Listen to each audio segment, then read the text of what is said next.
This is Lansing Project 2026 podcast. For the people, by the people, Lansing Project 2026 is a framework for building collective, local resilience that starts by meeting everyone's basic needs. Our vision counters the division and destruction of Project 2025 by bringing neighbors together to strengthen connections and structure that serve communities. Lansing Project 2026 is based on the shared belief that we can build the world we want to live in and thrive together. It starts here. It starts now. Join the movement. All right. So shout out to Lanier. If you come here during the day, you've probably met him before, and he's got such a nice voice, I think, that we wanted to give him his first job in radio, I guess. How you doing tonight, Tanya? I'm doing fantastic. We feel Jerry. good, right? Yeah, hell yeah. I've started every video for the past 10 years with, hey, it's Jerry at the Fledge. I didn't know what to do. But I felt comfortable with Lanier starting that video. So we're kicking off our podcast. This is probably going to be one of the only ones or rare ones that'll be live like this. And we really appreciate people online starting to come in and the people in the crowd. I think this is the biggest crowd I've ever had for a live broadcast. So thank you so very much. And we've got an agenda here that we're going to start off with, but this will be a weekly podcast. We're going to target 30 to 45 minutes every week. And yeah, we'll not always do it live, but thank you for being here again. So hit that like and subscribe button. Yeah, we're going to say that 100 times.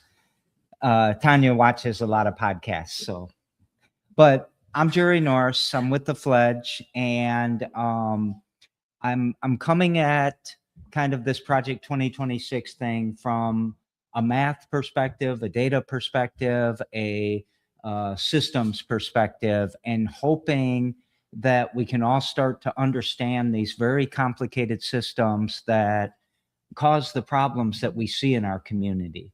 And there are just seem like an endless amount of them.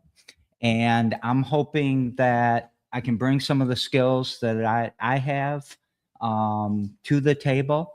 And I'm hoping that hundreds or thousands of more people bring the skills and things to the table.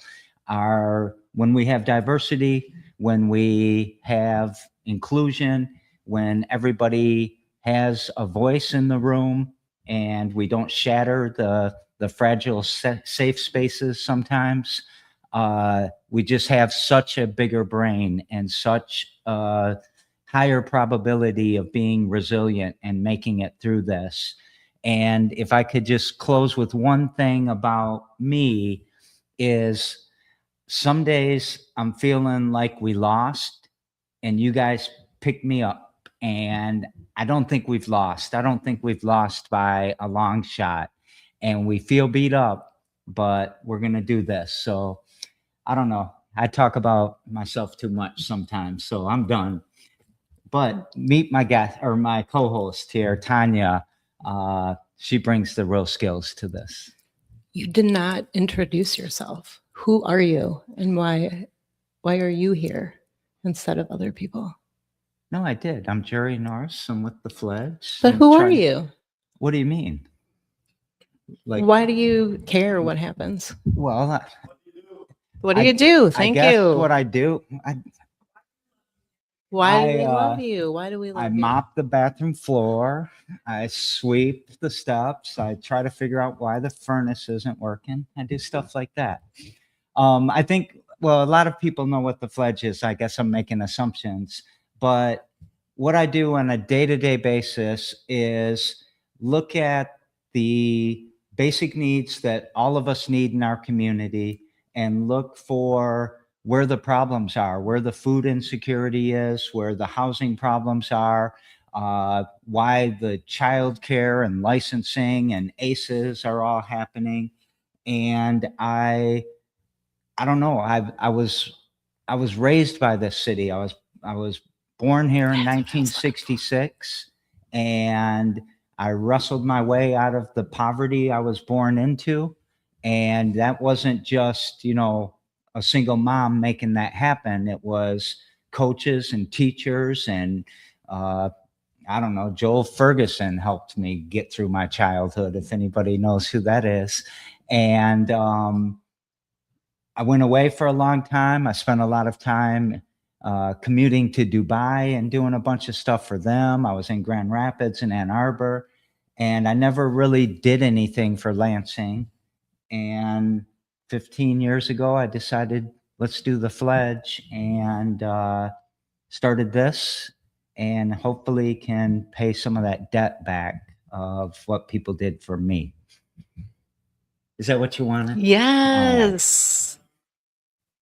I think we hope that what we're building here together will go well outside of Lansing, and not everyone knows you, Jerry. So I think it's important that you talk about why it matters to you. Okay, now you talk about you. I will. Hi, everyone. I'm Tanya. I have lived in Lansing for the past 25 years. I'm a transplant from Warren via East Detroit. I went to East Detroit schools, so it was kind of my home, and go Shamrocks. And then, like I said, I have been in Lansing for 25 years, and I currently live in East Lansing, which I know might get me some boos. I come from a working class union led family. My current work is focused on energy justice. I work in utility regulation and work with communities to help advocate for justice in the energy space. I am also a student and trainer in meditation and mindfulness and nonviolent civil disobedience, as well as social equity and justice. And so I share that just to give anyone who's listening a sense of who I am and what I'm bringing into this conversation. I am a nerd for documentaries, podcasts, and plant propagation. I am working with our local rapid response group. Shout out to Lansing Migra Watch. And finally, I'm a mom who's scared about what future my children are growing up in. So I'm super excited to explore this with you, Jerry. I am too. All right. Thank you, Tanya. So I started talking a little bit about the podcast, and tonight, basically, we're going to try to give an overview. But as we go into the future, like next week, for example, we want to be talking about housing, and we want to bring a guest on. And so we're going to be working on asking people to be guests. If you want to be a guest, we would love to have you. It's going to be a lot like every damn day, and that anybody who wants to be a guest has something to say. Everyone has basic needs. Everyone feels love and kindness, I think.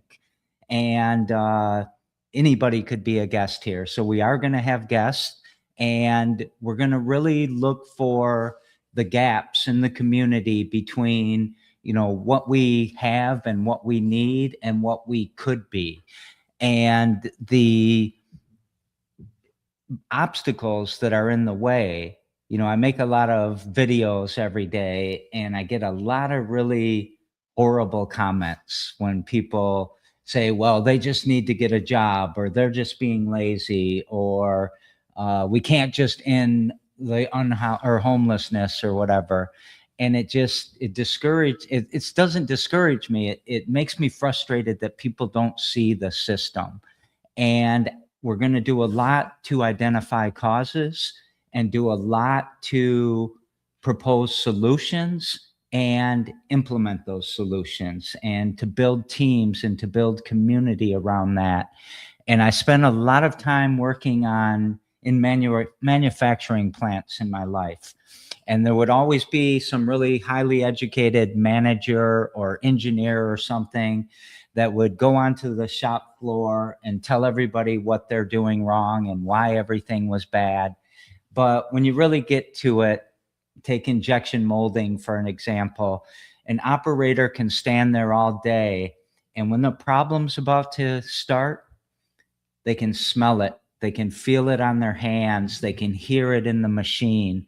And I think that the people closest to the problems are the ones that need to have the voice. They need to be telling us the causes, and they need to be telling us the solutions that work for them and will ultimately work for us. I also believe that everybody out here suffering is not a deficit to our community. We sometimes, not we, so many people look at them that way. But when I think that there's 6, 7, 800 people who are unhoused tonight, I don't think of them as a drain on our city. I think of them as 6, 7, or 800 people that aren't in this room right now, can't be in this room right now, that could be adding so much to the conversation, who could be, you know, the best employee somewhere, who could be starting a business themselves that makes the community stronger, who could be showing up at city council, who could be doing art and writing and music and all of that. So there's a lot of potential human capital out there that has been kind of drowned out by the lack of capacity, because they can't even figure out how they're going to feed their kids or take care of their kids or fix that tire or pay that electric bill. And this is ridiculous that supposedly the richest and best country in the world has these types of problems. So that's got to be basically the summary of what this is all about. But we don't want to just sit here and talk. We want to be able to get up tonight and have a couple actions that we can all go do if we want to, that could really make a difference. So you want to add anything to that? I'll just maybe highlight the intro. We talked about that this is a movement and that we are hoping that others join us in the vision that Project 2026 offers to bring people together and to build community and to fill those gaps that you referred to. So just putting a finer point on that. So since you said it, I had that drawing there, and you walked in and you looked at it and said, that's something we can do. And why did you say that? What did you see with Project 2026? What is it? Well, I think I started with, what the hell is that? And then when you described to me what you were thinking, my reaction was, oh, that's how we fight fascism. We build the systems that we need here around us. We take care of the gaps that are created by a system that leaves people behind, and we take care of that ourselves, which is what you were saying, but it settled in with me as someone who has been trying to find the right way to serve the community with all of the with the advent of fascism across the country. So what it offered to me, Jerry, was an inspiration through that vision of a community that takes care of each other, which I think is what you've been saying all along. But it is the way that we become increasingly resilient is by understanding what the needs are and filling them. Thank you. And I'm glad, I don't know, I wasn't sure that anybody was ever going to get it, but frankly, every time somebody looks at it, not everyone, but people look at it and they get it and they understand it and they see a place for themselves in it. And I hope that, you know, this is starting out at the Fledge. It's starting out in my handwriting, but this is not a Fledge thing. This is not a Jerry thing. This is something we all can do. And it's something I think that taps into what a lot of you are already doing. When we talk about co-ops, or we think about, the rent is too damn high, and how many faces in the room right now show up to those meetings, who knock doors or sign petitions or go to city council. I think that we're doing a lot already. And I think our big arrow is pointing in the same direction. And if we started showing up together, maybe our government will start to listen to us and care about us. And maybe we don't even need them if we really think about it. So to me, when I think about Project 2026, it starts with the basic needs. And I always use the ALICE threshold: asset limited, income constrained, employed. And they're called the working poor. They're called living paycheck to paycheck. I always, every single time, because I think of my mother, I think of the person, the mother who is scrambling to make a meal tonight, who is scrambling for who's going to watch me while she goes and bartends. I think of them. I think of those decisions that I had to watch her make, and the wheel wobbled for a long time until it finally fell off, and then it had to be fixed, but it was 10 times more expensive than if we'd have just done it 3 months ago. But we had to pay the electric bill because it was cold outside. We had an electric heater. And I think about sovereignty too. I think about how many times, we moved for some reason that wasn't something we wanted to do. We didn't, it was Section 8 housing, and having to go from place to place because we didn't really own a house. And I think about, man, we could fix all of this, but if we don't own the land, and if we don't own the buildings, and we don't own the production, the means to produce our basic needs, it's going to be taken from us again. It's going to be so easy for them to just pull the rug out from under us. So I think in a lot of ways, it starts with sovereignty of our land, our buildings, our data, our rights, or whatever the rights you guys will allow us to have. And if I start there, I start to think, man, capitalism has really been unhealthy for us. And there's a lot of CEOs out there that make a lot more money than the people that work for them, an unfair amount more. And we need to close this wealth gap. And so maybe we don't need these CEOs. Maybe we don't need this hierarchy that, org chart that every company tries to shove at us and tell us who's the boss. Maybe what we need is a lot of decentralized things. And maybe what we need is to have a true democracy where we're actually making decisions together and deciding what we're going to do with the profit. So it kind of, I see cooperative ownership, I see workers' co-ops as being the answers, and I see decentralized governments being an answer.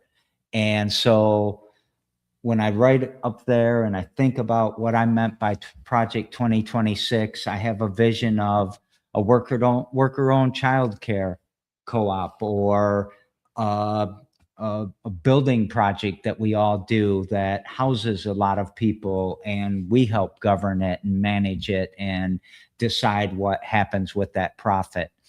And I bet you we keep it in the community. We don't ship it down to Miami and then over to a foreign country. So that's my thoughts on what I think Project 2026 is. And I think that we need every single person that we can get working on this, because if we can grow this, if we can get hooked together and make this happen, I think we join a bigger movement that's happening around the world. And it could be really, really special for us and give us a lot more power. One, that we already have and don't recognize, but two, that we don't really have because we keep kind of losing our civic strength, our civic power sometimes feels discouraging, I guess. I don't want to be sad. I'm real happy that we're doing this. So you want to jump into? Yeah, go ahead. Can I tell you in my own words what I think Project 2026 is? Yes. Or I should say the purpose of our podcast and what we hope to accomplish. And I think part of that is offering a vision for the future where community needs are met by community. And what is the antidote to being sad or to being afraid is to be able to build together, to be able to take positive action. And ultimately, throughout the things that we plan to cover in the podcast, it is laying out all of those things that we can do. It also is going to be very explicit about identifying those gaps in basic needs, and that we will discuss how we can fill them. And then really digging into some of the underlying causes of poverty too, right? Not just talking about what the statistics say, which I know Jerry is not you wouldn't put up with such a thing anyway, but just so folks know what to expect, it is really digging into the systemic causes of the perpetual poverty that we see and the reason that people can't get ahead. And we're not going to tread lightly on those items either, because we need to address those systems as part of this work that we're doing. So it's a movement. So let's jump into some of those numbers a little bit, right? I think that probably a lot of people in this room will know a lot of these statistics, but Lansing has a poverty rate of 20%. It's been pretty persistent since the 60s. And if you break it down into the neighborhood level or racial disparities, you are definitely going to see why they draw lines where social justice and environmental justice has been bad. And it definitely follows racial lines. It definitely follows or has roots back to things like the 496 project going through Lansing in the 60s and 70s. I always love to throw GM in there because they started it. And I love to throw Board of Water and Light in there because they built those Pinky, and Stinky. I'm sorry. I'm not going to call them. I forget what you guys call them. I think one's called Winky. Oh, Winky. So, those smokestacks to me are almost symbolic of everything wrong with Lansing. I can't think of any more racist and bad for the environment symbols that we could make for our city. But maybe our logo will be a data center someday soon. So 20%, 1 out of 5 people lives in poverty. Can I interject what the level of income required to meet the poverty level, just for perspective? Yes, it is for 2026 for one person, it's $15,960. And for a family of 4, it's $33,000. Yeah. And what we'll find is that there are a lot of kids in that count. A single mother has a 50% chance of living in poverty. And when you think about the people who come at us and say, well, they should just get a job, or that's not really poverty. If you want to see poverty, go to, Western Africa or whatever.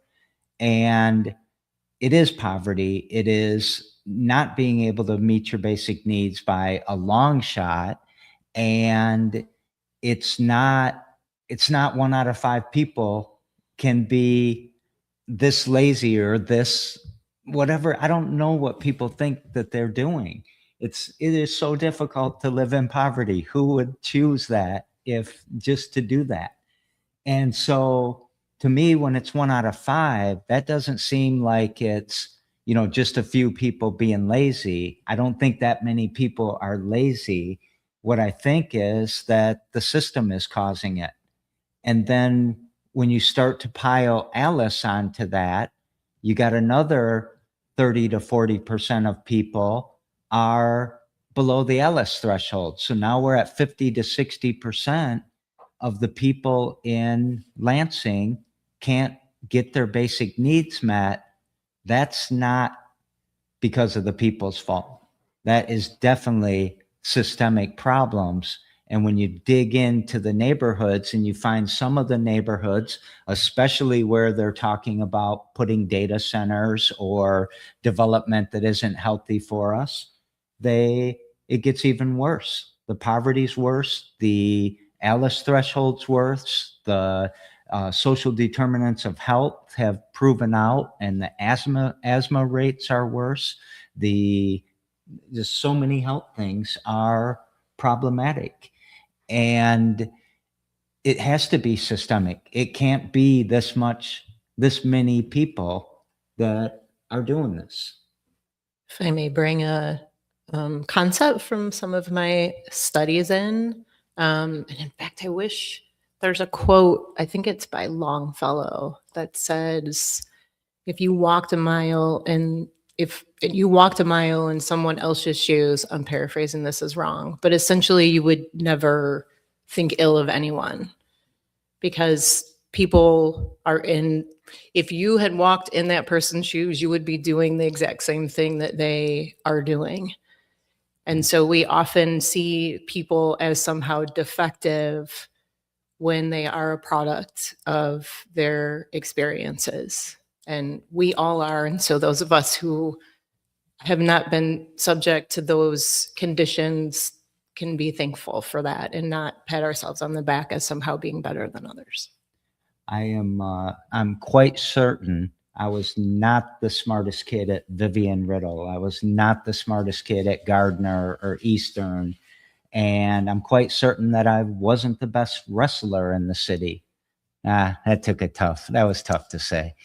I might have been a pretty good wrestler in the city. But Dork. a lot of my friends that they should have gone with me to college. They should have gone to Dubai with me. They should have been lucky enough to get out of this like I was. And some of them are dead. Some of them are unhoused. Some of them are in prison. Some of them are really, really struggling. A lot of them, too many of them, half of them, as a matter of fact. And it's not fair that we were, I don't know. I was lucky, and I'm really appreciative of it, and I owe a big debt. So what else? You want to go through some of the... May I offer a contrast between the federal poverty level numbers and the Alice survival threshold numbers, just for a bit of level setting? So I mentioned that for the federal poverty level, for one person, it was $15,960. And the Alice threshold for the state of Michigan, meaning what it takes to survive as a single person in Michigan, is $28,740. And then I mentioned the $33,000 for a family of 4, and the Alice survival threshold for a family of 4 is $69,900. So just to offer a comparison of how, again, thinking of systems, we have all of our essential safety net systems are built around a number that is, essentially half of what it takes to survive, to say, if you make more than this, you should not receive support. And I think that now you've got me thinking asset limited, income constrained. Let's look at that income constrained a little bit. If you're on Social Security, you might get $900 a month. That puts you in the poverty line. You probably get some subsidy from Section 8, and so your bills are a little bit cheaper. But if you go get a job like everyone's telling you to, you're going to lose that Social Security. You have what's called a benefit cliff. So if you start making money, you are punished by actually taking home a lot less money. So when we think about systemic change, shouldn't we let people keep their Social Security and work if that's what we really want people to do, and get rid of these benefit cliffs? I mean, that's a stop sign right there for nobody. I'm not going to take a job that only pays $12 an hour. I think the Lansing hourly rate is somewhere around $13 or $14. And that is not even close to what you need for the Alice threshold. And yeah, do you have more? I had something and I lost it. Well, Jerry, can tell us what is included in the Alice threshold? so the basic needs that are in the Alice threshold are food, childcare, housing, healthcare, transportation, and technology. And Say them again. food, housing, childcare, healthcare, transportation, and technology. I said them in a different order, didn't I? And they put in a miscellaneous category and they put in a taxes category. But since we're all boycotting taxes this year, right? I'm just kidding. That's a big TikTok thing. Don't come at us.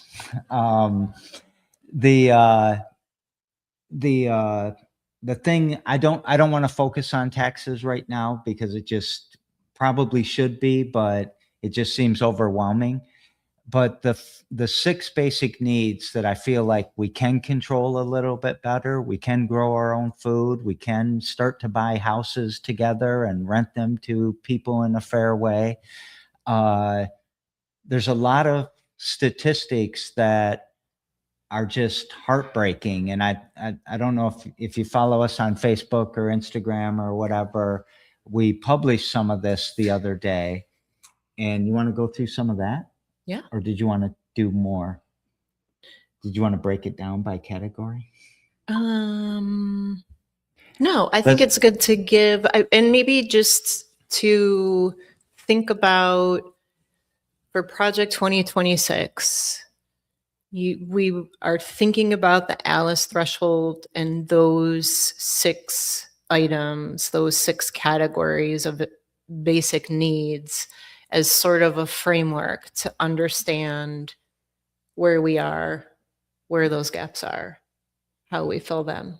So just maybe grounding that piece of why we're talking about this, because I think as you're noted, we're going to use this to evaluate things all throughout. Right. So can I use like technology as an example, maybe? Please do. So technology in Lansing, when you think, well, first of all, I always feel like I have to defend technology to people. People don't need phones. People don't need the internet. Well, try to fill out an application for HUD. Try to fill out an application for SNAPS. Try to fill out a job application without having access to technology. It's going to be almost impossible. So number one, we do need technology. It is a basic need. Number two, people will say, well, Lansing has some of the best internet access in the country. We're a state capital. We have fiber. We have all of these things. We do have access to technology. It should be easy. But it's not easy when Xfinity says it's going to be $30 a month, and then the next month it's up to $70 a month, and then before you know it, you're paying $140 a month for internet. And the same thing happens with your phone, and the same thing happens with just, any subscription that you have anywhere. And it's not about access. It might be in northern Michigan in a rural area, but in Lansing, it's about, I can't add that bill to all the other basic needs that I have. And so such a critical thing that I think sometimes gets overlooked, and we need to fill that gap somehow. So when I think about how could a worker-owned co-op, for example, help with that, I think about, is there software out here that we could be writing as a community and making it open source and not charging people for it? Maybe they're paying a subscription for it. Or can we put up some mesh networks and start giving internet out for free? I mean, tons of people come to our front yard to use the internet, and I love it. And I wish I could broadcast it across the entire city. And I don't want, it used to be Lightspeed. At least he was from Lansing. Then it got bought by MetroNet, and they're from Indiana. And I just heard that I think T-Mobile bought MetroNet. So now we've got a big conglomerate again owning all of our infrastructure. We don't have the sovereignty, and they are extracting money out of our community. They don't live here. They're not spending it here. They might have some employees that are, but not very many. And it's certainly not the same thing as if all the money were staying here. And I'm not saying everybody pay our worker-owned co-op $100. I'm saying don't have that bill anymore. We don't need all of these bills. And if we had more sovereignty and we took care of each other it's easy in food to do mutual aid because you can look in your cupboard and bring a sandwich over or whatever. What's not easy, or we don't think is easy, it's not easy to do mutual aid with a phone or with internet access or with software, but let's make it easy. Let's put the infrastructure in place that we can take our shit back and use it for public good and not just this corporate greed that we have. So that's my take on technology. There's so many statistics out here and so many kind of depressing things. You want to talk about one? Keep going. Okay. Transportation. I love CATA. I really do. I know that some people don't. I know that we can look at what happened in with the warming shelter and the police and say that wasn't cool, which I think is true, but they're not that bad. They are trying, I think, their best. They seem to be one of the forms of our government that really does see themselves as a service and a public good. The bus drivers are cool. Get on a bus and not have the fare. They're going to let you on. It's going to be okay. And I think it's cool that our kids can get to school on the bus. I don't think it was cool to pull it out from underneath their feet, but there's some good things about it. But there's also some bad things about it. You live on the southwest side, you're probably waiting an hour in between buses. It's not going to be like the one on Michigan Avenue and serving the students in the same way as they would the south side. And there's other places. If 67% of workers drive alone to work. So we don't really have a commuting culture. I walked from here to Soup Spoon yesterday morning and almost got hit by a car twice. And I was following the route and the lights for a change. I usually try to dash across because I think that's the safest. Mike, I know, rides bikes constantly. He's probably been hit before. Now, I don't know why I'm saying that. Knocked on wood for you. Only one time? I rode bikes for a whole summer and got hit 3 times. So there's not a lot of options once you start to get away from CATA and what, they're trying to do. And then you look at, well, we've got Uber and we've got these other things. Again, they're exploiting our labor and shipping the money out of the city. Let's write our own software for our own Uber and keep that money here and pay the driver something better. We can do this. It's not, let's copy it. Let's just download it and copy it. Let's ask Claude to build it for us. I don't care how we get there right now. And there's things that it seems so far out of reach, but why are we thinking like that? We're thinking in an oppressor's paradigm that told us to think like this. We're a lot stronger and a lot smarter and a lot more powerful than they give us credit for.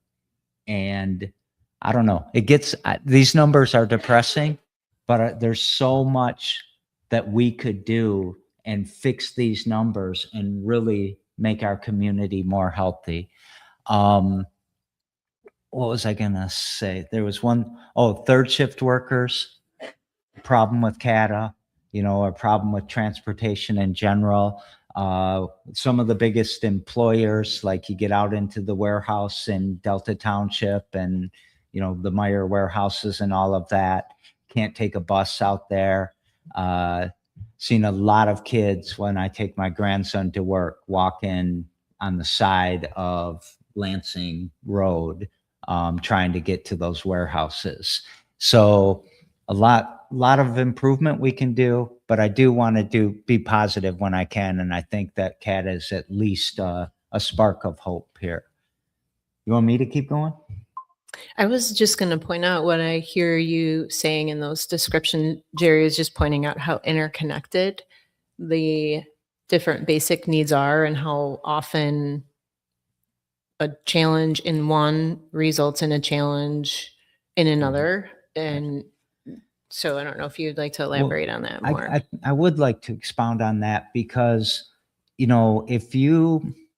a lot of people wake up and they see a problem that they really want to tackle. Like, I'm going to tackle food insecurity. Well, guess what? You just signed up for transportation, housing, you just signed up for the other 5.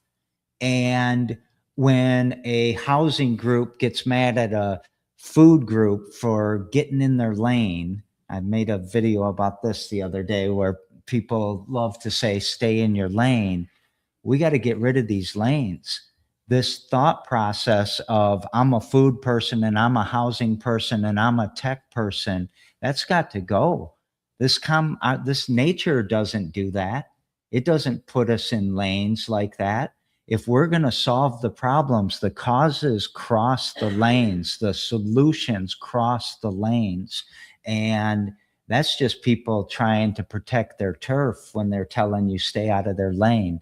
And if they're trying to protect their turf, they probably have a perverse profit motive. And if they have a perverse profit motive, their job is not to eliminate homelessness. Their job is to perpetuate homelessness. And if you have a nonprofit and you are not trying to figure out how to close that nonprofit down, you are not working on the right things, because you need to be getting rid of the causes and not just creating this. It's a colonialist process, to be honest. It's the whole nonprofit thing, huh? I'm part of a nonprofit, Jerry. We have a nonprofit I don't know that too, but I'm trying to get rid of it. Okay. You guys I just wanted to confess as you were saying that. So the interconnectedness is really part of what we're talking about. These systems are complex. This data center, for example, if the data center raises utility rates, then people are going to have less ability to pay them, which means they might have to choose between that and rent. They might get the utility shut off. they might own the house and the utilities get shut off. So guess what color tag is coming? I don't know, because they made it confusing because they got 4 colors now. No, I'm just kidding. A red tag's coming. If your utilities are shut off, if the red tag gets there, you can't live there anymore. Hey, a data center just created an unhoused person. And that's exactly what's going to happen. And if you look at part of the statistics, if you're a statistician, you know, like let's just say a bell curve, that's a simple one for each of us to know. If 60% of us are at or really close or at the below the Ellis threshold, if there's a bell curve up there, there's a high percentage of people right on the cusp there. And if that cost of living goes up by 1%, people fall below the Ellis threshold now. Go up by another percent, more people fall. So as these costs creep up, our jobs aren't, our pay isn't keeping up with it. And so more and more people are falling below the Ellis threshold, which then puts strain on all of the nonprofits, all of the organizations that are trying to provide services. And then less people are getting served in that way. And this complication just gets more and more and more complicated.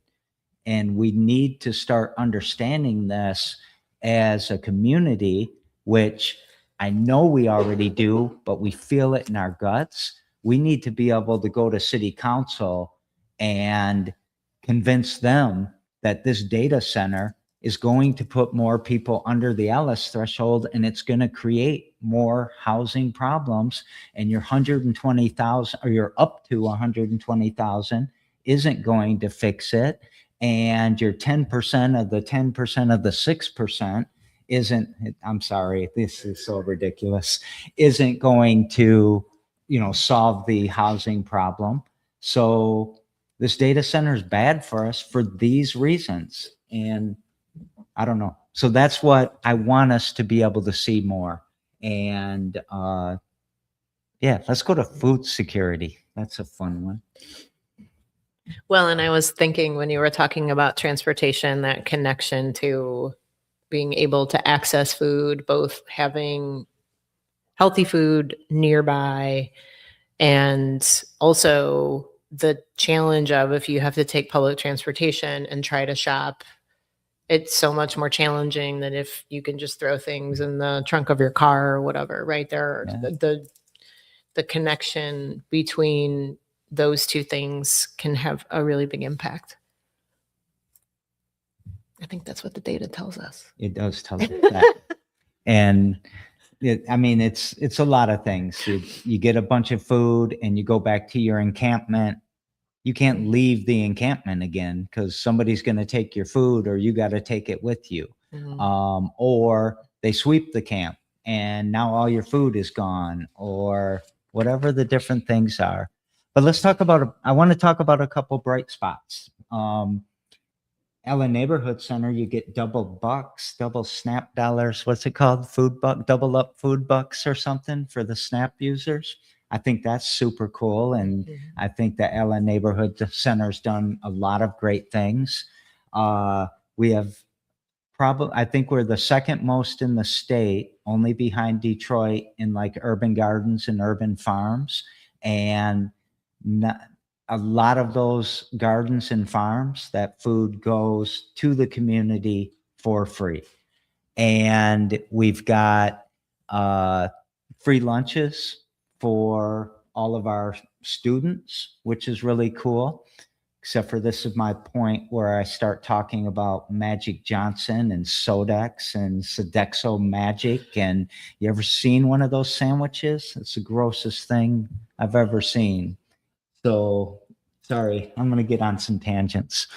And there's $3 million. Oops, I missed one. $3 million to help grocers this year eliminate food deserts, but I got corrected earlier today on Facebook and I loved the correction. Let's start calling them apartheids.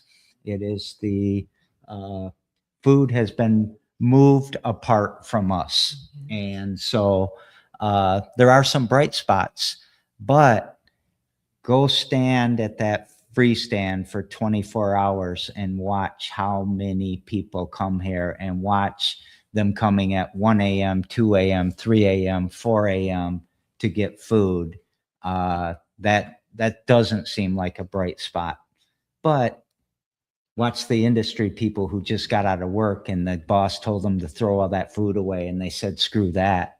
And they packed it up and brought it over here to feed people. So mutual aid works with food. Yes. It really does. Yes. What do you want to say about that? No, I like it. Let maybe do some highlights of housing and healthcare, and then we'll hit childcare and then we'll be done. Yes, great. Oh, you want me to do it? Oh, I can share just some. I think used a number earlier of 700 unhoused. Well, locally. The thing is that the point in time count in January, I think, was at 800. Or wait, was it 800? Somewhere around there. So there's a point in time count where everybody goes out and tries to see how many people are in the shelters, under the bridges, in the encampments, and they do that one time a year as kind of a snapshot. And it ranges over the last few years anywhere from 600, I think, up to 1,200. In 2023, the city did a study on how many people had experienced being unhoused in a year, and that number was 2,300. Last year, the school district reported that 600 students were unhoused, and the shelters report inconsistently quite often. And I'm trying to think what the number, oh yeah, like the City Rescue does about 250 people per night in just that shelter. And again, why are you planning expansion? Why are you building out more? Why are you investing for a 30-year building or a 50-year building if your job is to end homelessness? It's not. It's to perpetuate it and to grow and to scale your business. It's ridiculous to me. So as we all know, we've got the mod pods coming. We've got things like that. We need to really relook at how we're thinking about housing and the unhoused. The mod pods are problematic from the beginning because they were purchased as basically a campaign stunt, and there's no plan, or there was no plan. It's starting to come together, but Lansing is horrible at doing ethical things with the unhoused. So the number one most unethical thing you can do is criminalize it, sweep the encampments, put the things where you can't lay down on the benches, or skateboard for that matter, and basically criminalize being unhoused. And we've done that. We've done it many, many times. And the second worst thing you can do is to perpetuate the shelter system through a continuum of care process. Everybody on the team has some motive to perpetuate that process. So a continuum care with the traditional shelter process just incentivizes homelessness even more. The third worst thing you can do is start a tiny house village and over police it. And these are the top 3 worst things you can possibly do to try to end homelessness. But you can fix this. We could flip this if we get involved. If that tiny village is governed and run by the residents of that tiny village, it has a very high probability of succeeding. But do we trust our unhoused enough Do we see them as a deficit, or do we see them as this potential human capital that we're losing? And if we can just flip that mindset a little bit, these people are smart. They know what they need to do. They know, Andy needs $10,000 to protect City Hall if he wants to open for a warming shelter. I need Julie, I need people to just show up. Andy's been sweeping camps and criminalizing this since he's been in office. We've been accepting people here and trusting them. Public safety is free. I don't need to spend $10,000. It's the same people. They're just as angry and just as cold when they walk in here, but they're not mad at me. Sometimes they are, but not always. They're not mad at me when they walk in here. And it's about trusting them and about believing in them. And that's all we really have to do to let them start to thrive, even if it is in a Mod Pod right now. So I don't know. Anything to add to that? It just made me think in our intersections, what an important, right, how critical housing is to wellness and healthcare, and how we think about just overall health, how critical that. I mean, here's a statistic that's a national statistic, and we're trying to get it localized. It cost anywhere between $60,000 and $80,000 per unhoused person per year. So if we have 1,000 unhoused people, I'll just pick that number because they range from all over the place. If we have 1,000 unhoused people, then per year or this year, 1,000 times 60,000 is $60 million spent as a community because we have that many unhoused people. What does that look like? It looks like an unhoused person having an infection from a minor cut that they weren't able to get the right care, and they end up in the emergency room, and who knows all the different costs that come in there. The emergency room gets mad at them because they're frustrated. And again, you get kicked out of Sparrow a lot. Those guys will discharge people that are still bleeding and tell them to come here. And I have no capacity. I'm not even here at 3. It happens at like 2 or 3 in the morning. And so there's huge costs there. Then the police get called, and there's huge cost in a police intervention, and they get called again and again and again. And I'm not saying that the homeless person is at fault there. We over police. We have criminalized it. And we still do peek out our curtains, at least some of us do, and say, oh my God, there's a person that looks like this in my neighborhood. I better call 911. And then you just start going, how much does it cost to sweep a camp? How much does it cost to, have to clean up, the trees? I don't even know the cost in sweeping an encampment, but I know that it's expensive, and I know it's devastating to a person who's unhoused. You see these guys with these carts walking around the city carrying it looks like 2 tons of stuff with them. That's precious to them. And when it gets swept, they're starting all over again. So there's my tangent on that one, I guess. And so healthcare, the intersection of housing and almost everything. You can't keep your food. You probably can't keep your kids. They probably go into foster care in a lot of cases. And that's a good lead into childcare. It's a good lead into childcare. And I'm going to be quick with my part of it. Okay. 300,000 kids need slots for childcare in the Tri-County area. There are 19,000 slots available, and they're all filled. So we have a deficit of 211,000 slots in Ingham, Eaton, and Clinton counties. So that's the super bad news. The good news is that there is a tri-county coalition for childcare that is making a lot of quick progress and starting to, my aunt, she took care of me when I was a kid, when my mom was looking for that babysitter.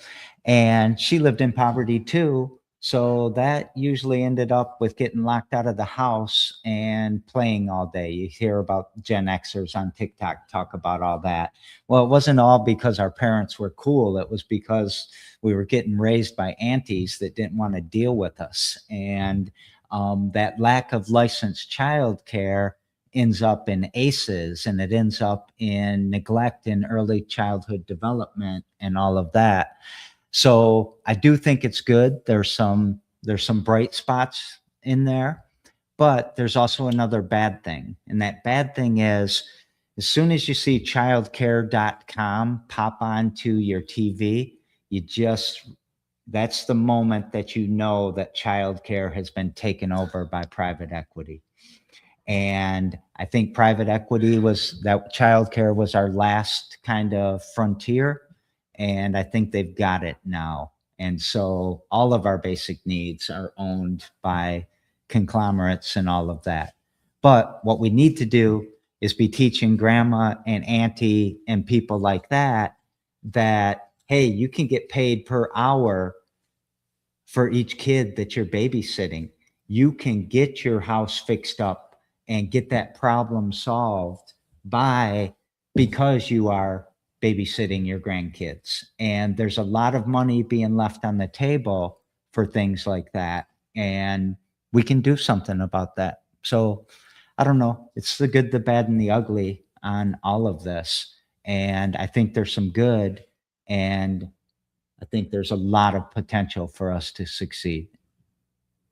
So we'll spend our future episodes digging into each of those types of basic needs. Yes. It's our in the causes and potential solutions, and hopefully someone will watch this and say, you should be talking. I want that. I want everyone to tell us what we should be doing, because that's where the causes lie. That's where the solutions lie. And if it's something that's not systemic, then we might ignore it, like go get a job, you lazy hippie. But if it is something that you want to do, that you think is actionable, we want to try to help. We want to try to build bigger teams that can help each other out. And we want to build a future that's good for us, and not a future that, I don't know, is good for the corporate overlords, I guess. And I think we're smart enough. We're the capital of Michigan. Ari Old started here. We have a long history of innovation, being resilient. I think they always use the word grit when they talk about Lansing. It's for the Lions. It's for the Lions? Yeah, they're gritty. They are? Well, I guess that's every Rust Belt town probably, right? So I think that's I hope this clarifies some of what we've been trying to talk about. I think that housing is going to be on our list for next week's show. And we are extremely interested in talking to anybody who wants to be on the show, wants to contribute in some way. We've got an artist that joined us this morning, so we're going to start having logos and graphics and stuff like that, and they're going to be super cool. We've got some musicians that are working on some music for us. We want to tell our story not just with PowerPoints and causal loop diagrams and brochures and PR people, but we want to tell a story that is in a song, that is in a piece of art, that is. I don't sing. Huh? I don't sing. I'm not going to sing either. So we've got to put this into our culture and make the message known that Project 2025 might look like it have worked, but it's not going to work. It didn't work, and we're not giving up.